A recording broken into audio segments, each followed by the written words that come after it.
History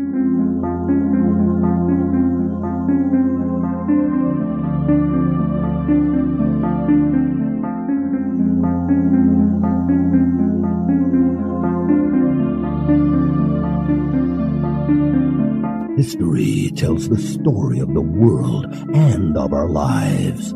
Sometimes that history goes bump in the night.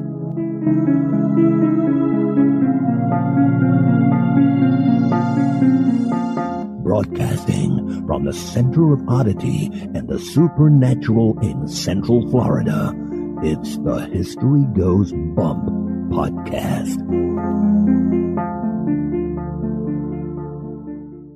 Hello, you spooktacular people. Welcome to this 427th episode of the History Goes Bump podcast, Ghost Tours for the Theater of the Mind. I am your host, Diane. And this is Kelly. Kelly, on this episode, we're going to be in Tennessee, hitting a very quaint little Victorian village called Rugby. This was suggested to us by our listener, Tammie Burroughs. And there's quite a few places there that have some haunts going on, so we look forward to sharing that with everybody. Excellent.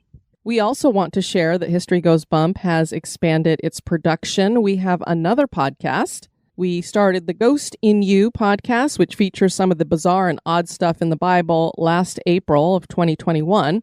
And now this month, March of 2022, we are bringing out Phantasmal Crime, which is true crime with a twist. It's haunted. Yes, indeed. So you can check out that and The Ghost in You anywhere you get your podcasts. We'd love to have you sign up and subscribe. And Phantasmal is spelled with a PH for those that don't know. We have some people to welcome into the Spooktacular crew. Danielle with 2 L's, Kira with a K, Sarah with no H, Kelsey with a K, Rocky, and Carly with a C and an IE. Thank you so much for joining us in our Facebook group. And now, this moment in Oddity.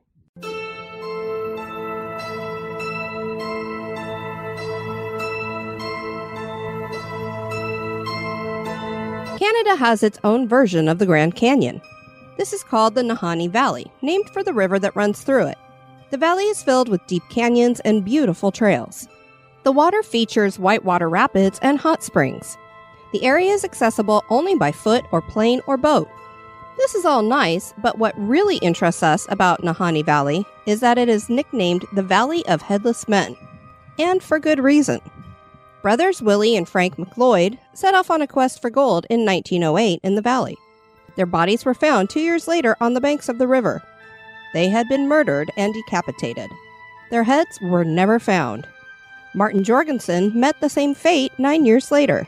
He too was looking for gold and sent word home that he had found it, but he never brought any home because his cabin burned down and his remains were found in the ashes. His body was missing the head. In 1945, a nameless miner from Ontario was found dead in a sleeping bag, also missing his head.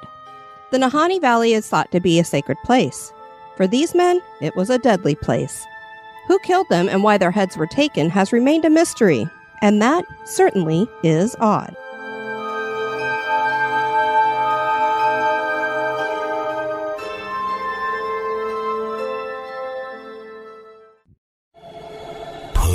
Covers up tight. That chill you feel isn't the air conditioning.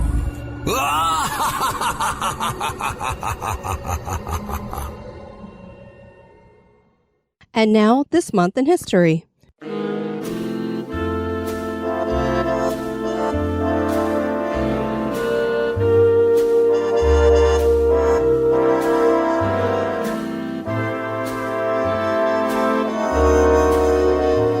In the month of March, on the 16th in 1903, Judge Roy Bean died.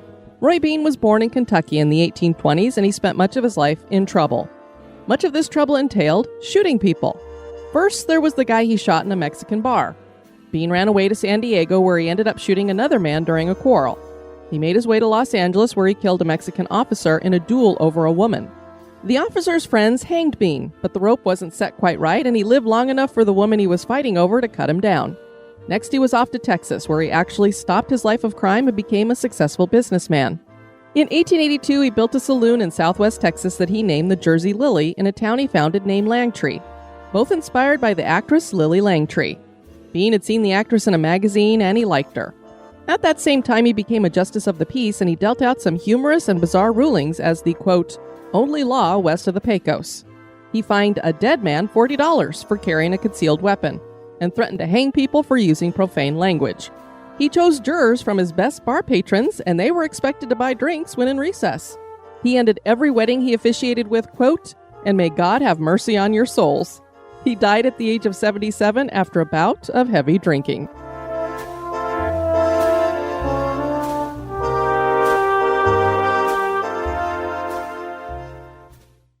A British author founded the Village of Rugby in the beautiful Cumberland Plateau of Tennessee. This was meant to be a utopia, and for a time, it really was. Large Victorian buildings were constructed, social clubs were founded, lawn tennis was played, and the library was stocked full of books and became the pride of the colony. Then it all ended amid financial issues, epidemics, and fires. The village was revitalized in the 1960s and is a place tourists can visit for a time capsule into the Victorian era. And several locations in Rugby are reputedly haunted. Join us as we explore the history and hauntings of Rugby, Tennessee.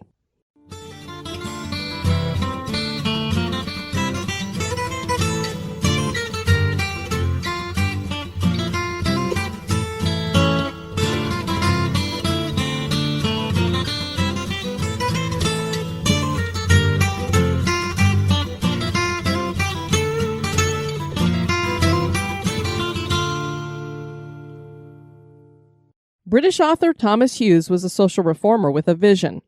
Hughes was born in Uffington, Berkshire, in 1822. He became a lawyer and part of the Queen's Council and supported many Christian socialist issues. The social reformer was later elected as an MP to Parliament. In 1857, his most famous work, Tom Brown's School Days, was published. This novel was semi-autobiographical and set at Rugby School, which is where Hughes had gone to school. He must have liked the name because he chose that name for a settlement he founded in the American state of Tennessee. This settlement would be his attempt to build a model village. One piece of reform that Hughes championed was doing away with primogeniture. This was the practice of the eldest son inheriting everything when his parents died. There was an organization in Boston called the Board of Aid to Land Ownership, which helped unemployed urban craftsmen start over in rural locations.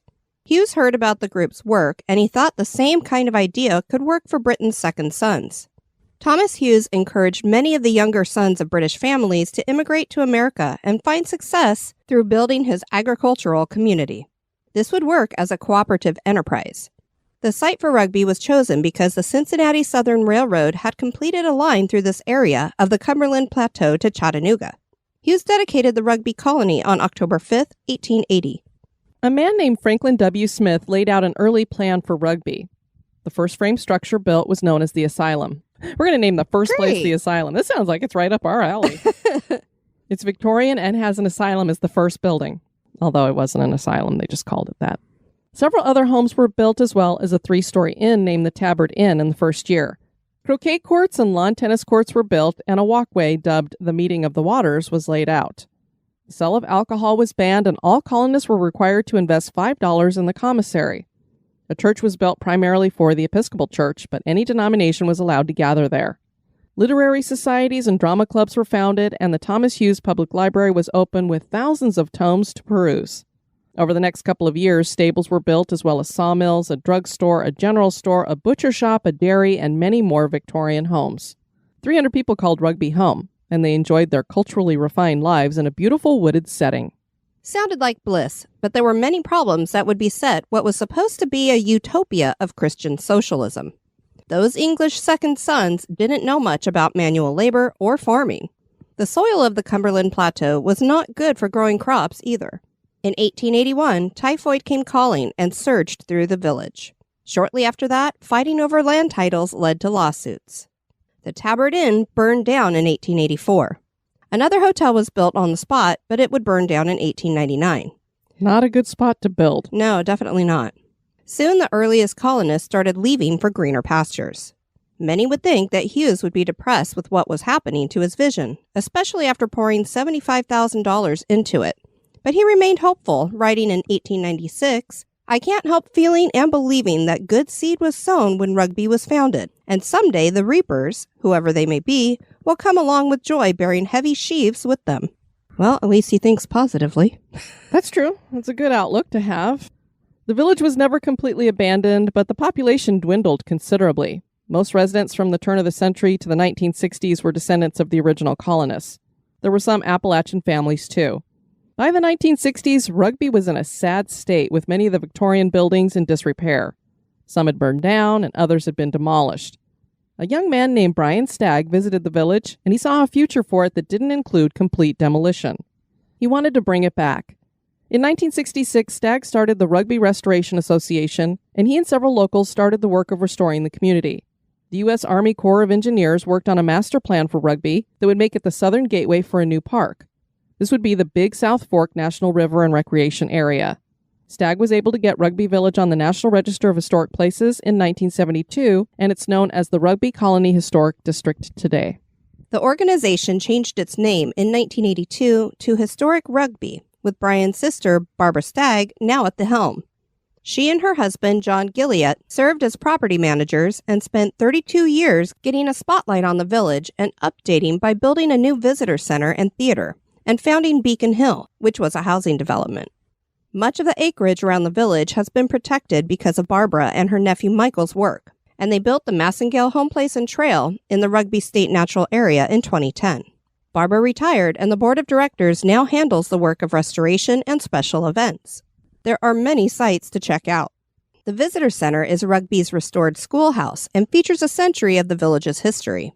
There is the Thomas Hughes Free Public Library, Thomas Hughes Home, Christ Church Episcopal, with its original hanging lamps that were converted to electric, stained glass windows, and an 1849 rosewood organ.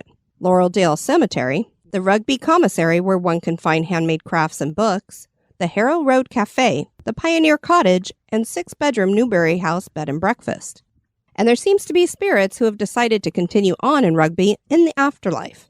Here are some of the haunted locations in the village.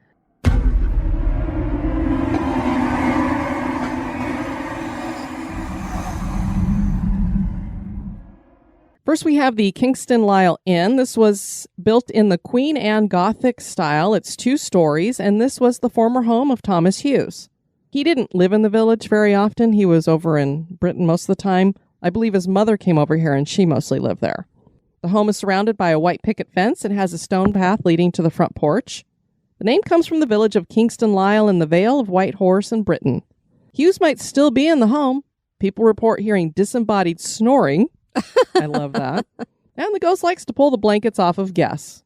He's a prankster. Next, we have the Rugby Library. The Thomas Hughes Library was built in 1882 and is a quaint little Victorian with a small steeple in the middle of the roof. The books that were brought over from Britain can still be found in the library, and people believe that the curator is still hanging around to watch over those books. All the books were dated to pre-1900, with the earliest dating back to the 1600s. There's also a story about a ghost dog that haunts the library. Yeah, I guess every so often they hear it scratching at the door to get out. So Aw. I don't know why there would be a dog at the library, because it's always been a library. Gotta go out and go potty. Yeah. And this is amazing. This is like having a museum of books, because these are old books, and I think you can still look through them. They probably give you gloves when you're opening them and stuff. But Wow, so cool. yeah. Next, we have Spirit of Red Hill Nature Art and Ottomans.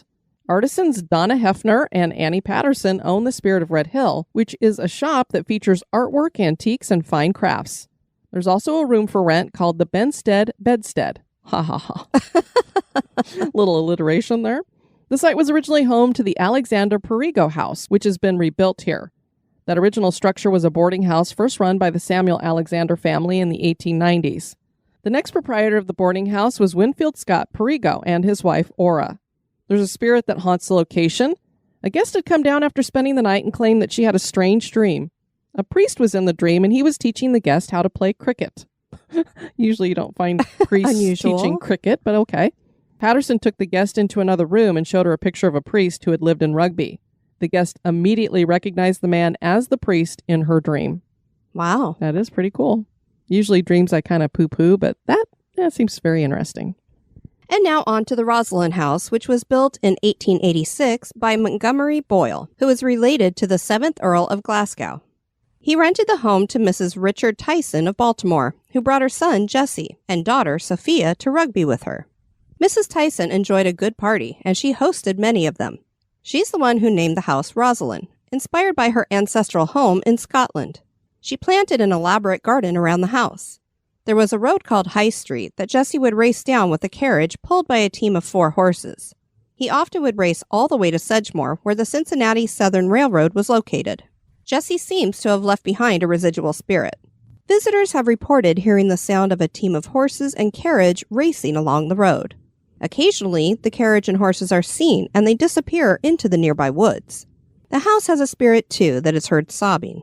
This seems to be coming from a female spirit that has been seen. Witnesses who see a picture of Sophia claim that she is a spirit they have seen. Well, there went the power for a little bit. Yep, severe thunderstorm. Just in time for Jerry and Tracy. I know. I'm blaming them for bringing the bad weather here. Hillbilly horrors are down here, the hosts are, and friends of ours, and we're having a little bit of a storm roll through, and they're just right down the road. Yep. Barbara Stagg's brother, Brian, lived at Rosalind for a while. He started having paranormal experiences shortly after moving into the house. There were simple things like a door locking by itself or hearing disembodied footsteps in the hallway. Over time, the cause of these things was revealed when a female spirit dressed in Victorian clothing started appearing. She would often pace the hallway and sob. He had a friend named Sarah Bonner come over, and she saw the apparition as well. Both of them confirmed it was Sophia when they saw her picture. And finally, we have the Newberry House. The Newberry House Bed and Breakfast is a cute bungalow that features 6 bedrooms for rent. The large Thomas Hughes suite is downstairs, and the other 5 rooms are upstairs. Barbara Stagg of Historic Rugby said that a man named Otis Brown from Boston built the house in the mid-1880s and named it for himself, the Brown House. We've also seen his name as Ross Brown. He ran the place as a boarding house. The location changed its name to Newberry House and was run by James Milmau, Louise Dyer, and C.A. Clark. Nelson Kellogg was the next owner, and he ran the house until 1920. In 1985, Historic Rugby bought the house and restored it. They furnished it with Victorian antiques and opened it as a bed and breakfast. This is the most haunted location in the village.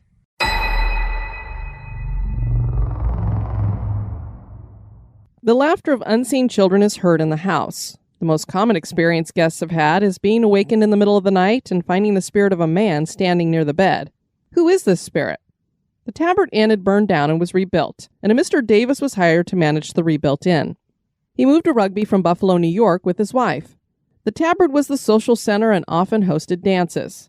On one particular night, Mrs. Davis got more attention from the men of the town than he liked. She was one of the few women in town at the time. He became very jealous and brooded for a bit. His jealous rage finally overtook him, and he slit her throat and then shot himself. The inn burned down again, but items from the house survived and were put in other places. Mr. Davis seems to have attached to some of those items. Is it possible that Mr. Davis is haunting the Newberry House? There could be another spirit here. A man named Charles Oldfield was an inspector, and he was sent to Rugby by the board of directors in England in the early 1880s to see how the utopian village was doing. His brief visit to Rugby was enough to convince him that this was the place for his family. He sent for his wife and son in England to join him. The son departed immediately, but his wife stayed behind to pack things for the move. Oldfield died the night before his son was to arrive. That is why people think his spirit is at Newberry House. He had died there waiting for his family, and perhaps he stays there still waiting for them. Women who stay in the room named after Oldfield claim that it is very cold and that they get nudged or poked by something they can't see. Is he wondering if these women are his wife? Reedhead00 wrote on TripAdvisor, I specifically asked before booking if this place was haunted. He laughed and said he hasn't heard anything since he's worked there. After a night of hearing things all around us and having a very disturbing experience, like electricity through my whole body. Well, that sounds like a cool one. That actually sounds very similar to things we've you were felt. touched. We decided not to stay our second night. When we turned our keys into the nice lady working at the visitor center, she proceeded to tell us many stories of paranormal activity.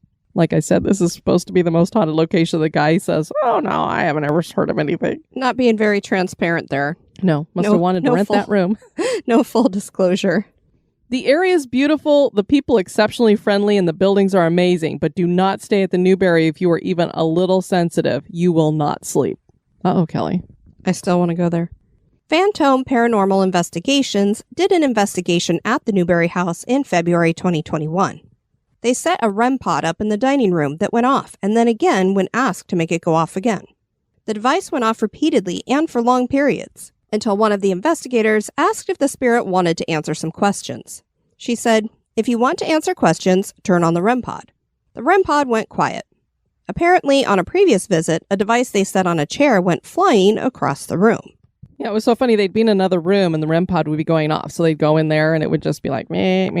And they would try to ask questions, but it wasn't really, to me, I wouldn't identify it as actually responding to what they're saying. It was almost like they'd figured out, what is this thing? And kept going over and touching it. Playing with it.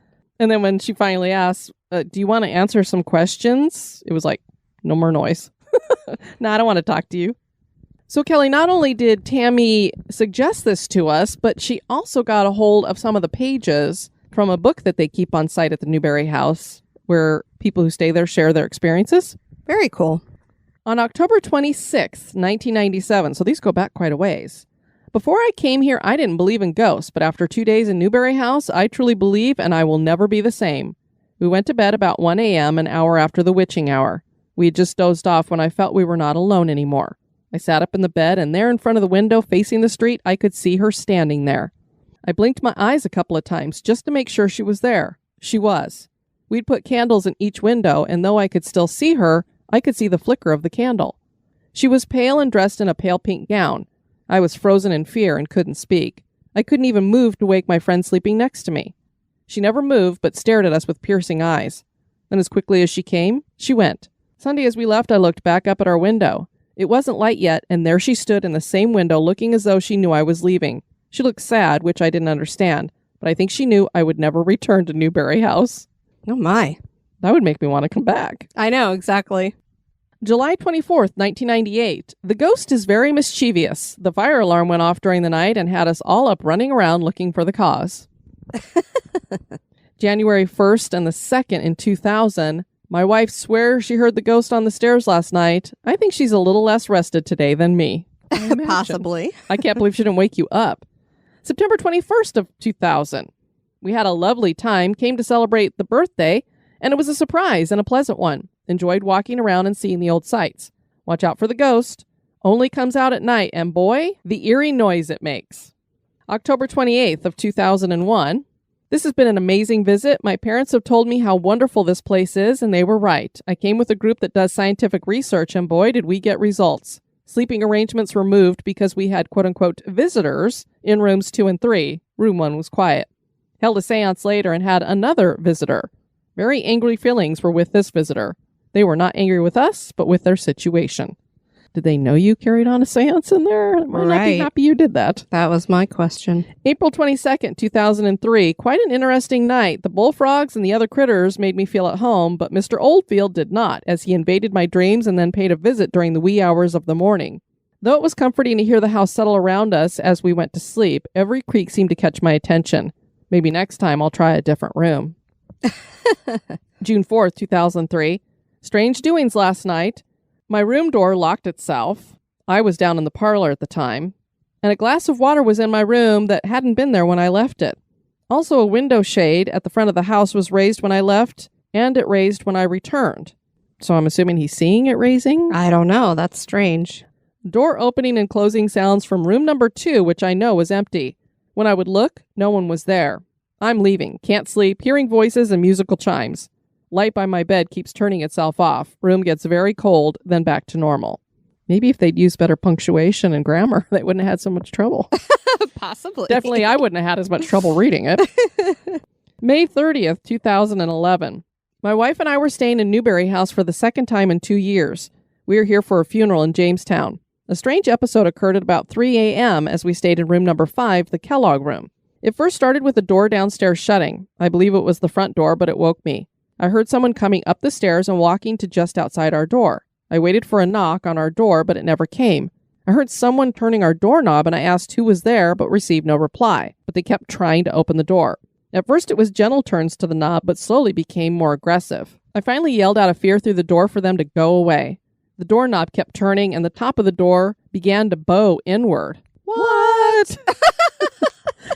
As if someone was pushing with great force. This is like the Haunted Mansion, man. I finally unlocked the door and quickly opened it to find no one there. At this point, my wife and I were terrified. I heard my cell phone beep on the dresser. My phone had full power and signal. We immediately packed up and left Newberry House and will never return. I had heard rumors about these houses being haunted, but I never believed in things like this until May 30th, 2011 at 3 a.m. in the morning. I like perfectly exact. I like that little ending to that one. Yeah. Precise. Because if people asked us, so when did you start believing in ghosts? I don't think I could give you an exact date and time. Rugby sounds like a cool and quaint Victorian village. A trip here is like a time travel back in time. Are there spirits here from that time as well? Is Rugby, Tennessee haunted? That is for you to decide. Sounds like a quaint little place to check out. I love Victorian houses and design, so sounds like fun. Just another place to hit in Tennessee. Yeah. We're racking up a list. As are all the listeners. We invite you guys to check out our website at historygoesbump.com. And if you want to send us some feedback, you can do that at historygoesbump@gmail.com. Kelly, you and I know Sherry Brake. We've met her at conventions. She is a paranormal investigator, a tour guide. She's written a lot of books. I own several of them. And I'm a subscriber to her newsletter. And apparently, she and her husband have bought some land in West Virginia, and they're building a farmhouse there. And it's my understanding that there wasn't anything else on this land before, but they have some stuff going on at their house, I guess. She wrote, "We hope spring will be arriving soon, but today brought us 10 inches of snow on the farm. And their farm is Raven Rock Farm. This house is active if you get my drift. Firmly believing it now, and I'm not so sure how to respond to that. LOL." Which, I mean, I would think she should be able to respond to it. She's a paranormal investigator. "Last Thursday, Perry and I were seated in the great room with our 3.5-year-old granddaughter, Aurora. No TV on, no music playing, just us making small talk. We distinctly heard, all three of us, loud footsteps coming up the staircase from the basement. Loud footsteps on bare wooden steps to the point Perry jumped up yelling, 'Who's there?' Nobody. Nothing. So we all just said, that was weird. What can you do?" So yeah, I don't know. It is West Virginia, and West Virginia is entirely in the Appalachian Mountains, which have their own little mystique to them. Is there some land spirits hanging out there? Of course, Sherry's gone around to a lot of haunted locations, so I don't know. Maybe she has something attached to something. Who knows? But cool story. And we want to give a special shout out to Jeff in his Publix truck, who happened to see us out on the road on 27. That was so much fun. All of a sudden, we got this message on Instagram saying, "Hey, do you guys have a big History Goes Bump sticker on your car? I think I just saw you on Highway 27. I said, "Yes, you should have honked." And then he said, "Well, I drive a Publix truck." And I figured, well, you might have scared us a little bit. But hey, Jeff. We want to thank you for joining us on this episode. I've been your host, Diane. And this has been Kelly. You take care now. Bye-bye. This episode is brought to you by our executive producers. Dispatches from the Grave Digger. We want to thank Ed Jones for raising his contribution. He's going to be moved into a garden crypt, and in 3 months, he'll have his HGB logo mug. We've had a lot of people signing up at that level. They all want their mugs, Kelly. I believe so. Thank you so much for supporting our show. We really could not produce it without our executive producers. You can find History Goes Bump on Spotify, iHeartRadio, Stitcher, Apple Podcasts, Pandora, Google Play, and anywhere you can listen to podcasts.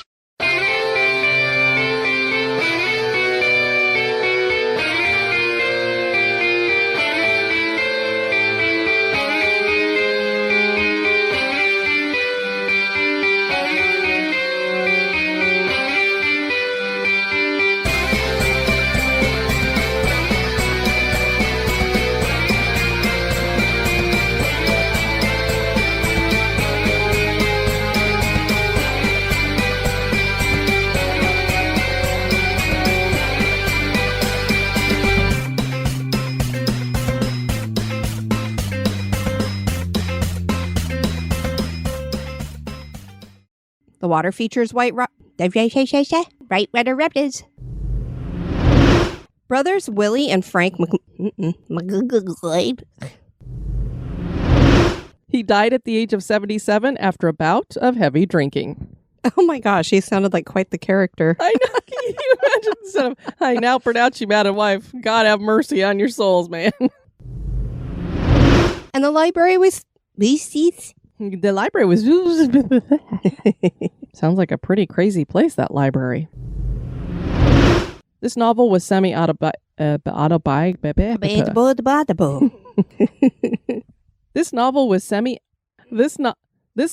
This novel was semi-autobiographical. Golly, what the hell? Autobiographical. It was sort of about him, damn it. There you go. Sounds good to me.